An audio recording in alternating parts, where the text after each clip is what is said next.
Richard Anderson wanted peace, Linda wanted forgiveness, and their children, Emily and Noah, just wanted one normal evening together. Mark and Sarah arrived smiling, unaware that the dinner table they sat at would soon become a scene of unimaginable horror. Behind the flickering candlelight, secrets simmered like the food on their plates. Every glance carried guilt.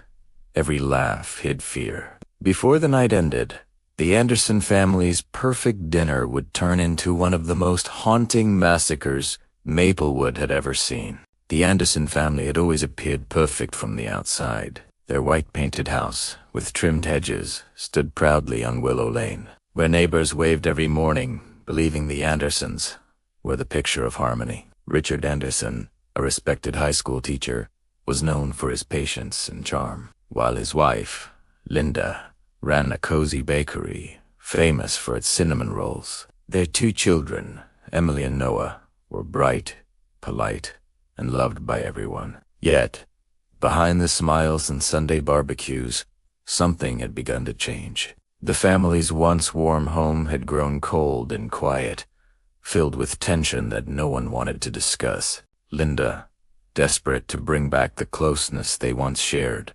decided to host a family dinner. She told herself that food and laughter could fix what silence had broken. She called her husband's brother, Mark, and his wife, Sarah, inviting them to join the meal. It would be a simple gathering, just family, just one evening to reconnect. On the day of the dinner, the house smelled of roasted chicken and baked bread. Linda lit candles, played soft jazz, and set the table with care, hoping the glow would hide the cracks in their relationships. As the sun dipped below the horizon, guests arrived with smiles and bottles of wine. For a while, everything felt normal again. The sound of laughter filled the room, echoing down the quiet street. Neighbors walking their dogs could hear clinking glasses and cheerful voices from inside the glowing windows. But underneath the laughter lingered something unspoken, something sharp and fragile. The smiles were polite, but the eyes told another story.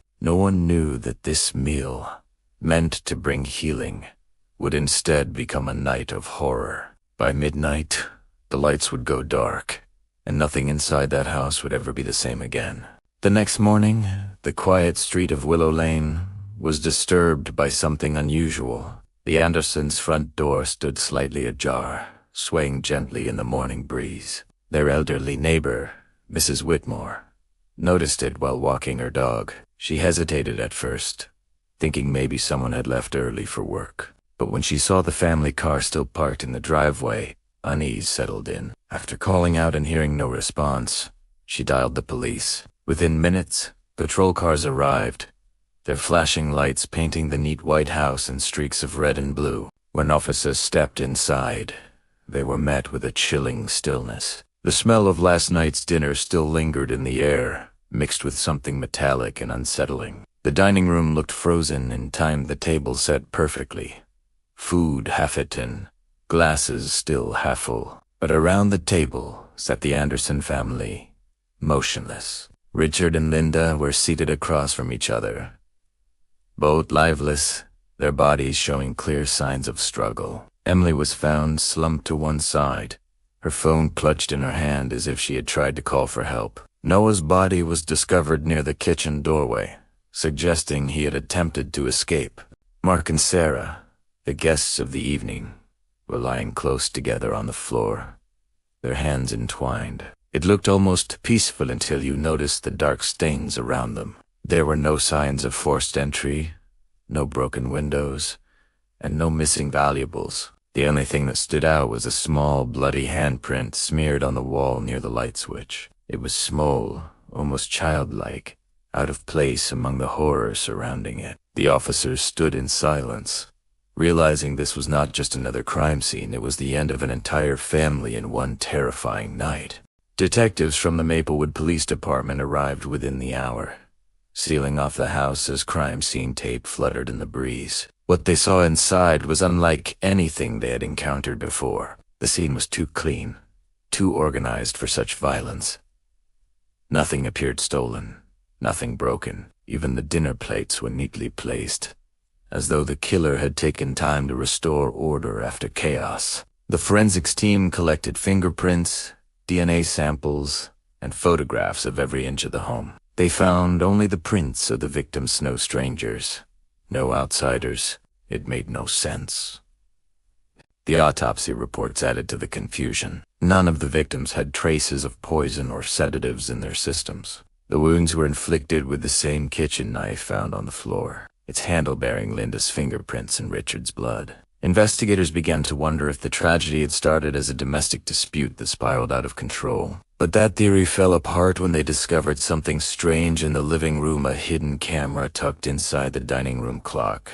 When the footage was reviewed, it showed the family sharing dinner, smiling, and talking. Everything looked perfectly ordinary until suddenly, the atmosphere changed. Linda stood abruptly, staring toward the window as though she saw something outside. Richard turned to look, his expression shifting from confusion to fear.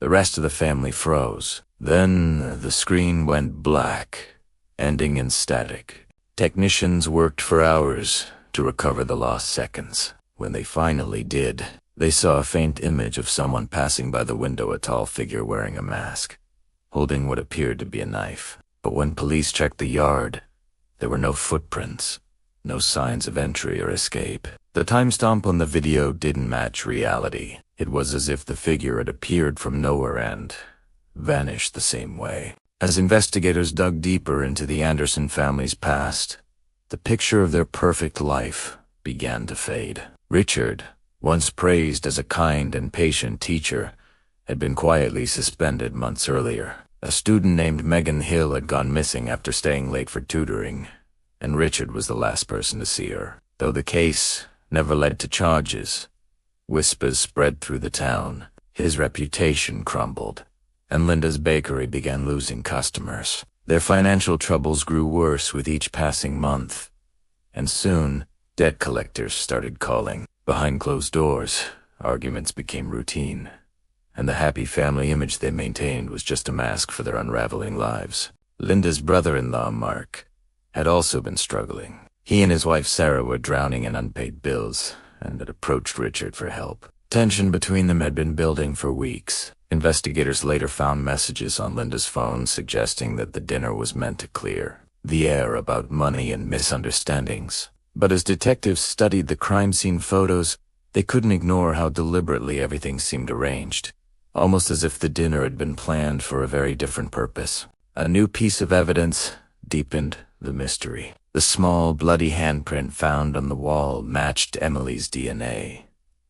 Yet according to the coroner's report, Emily had already been dead at least 20 minutes before it was made.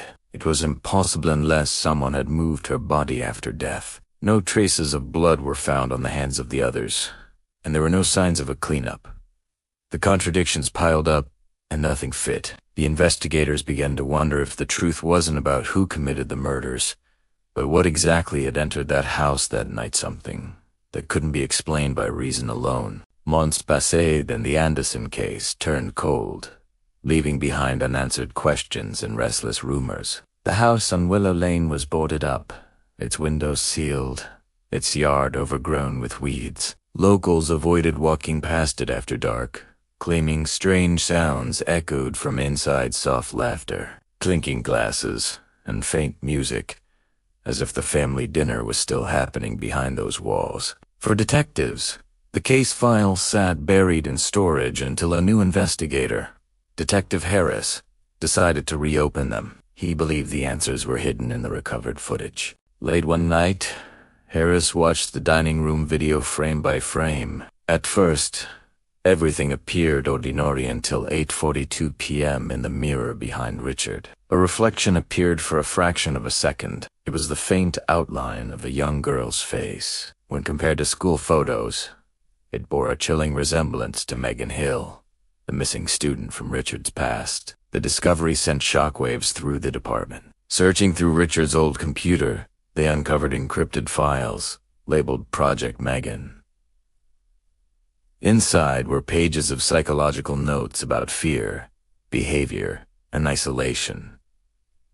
Each entry ending with the words "dinner" is the final stage. No one could determine what those files truly meant. Some believed Richard had been conducting experiments.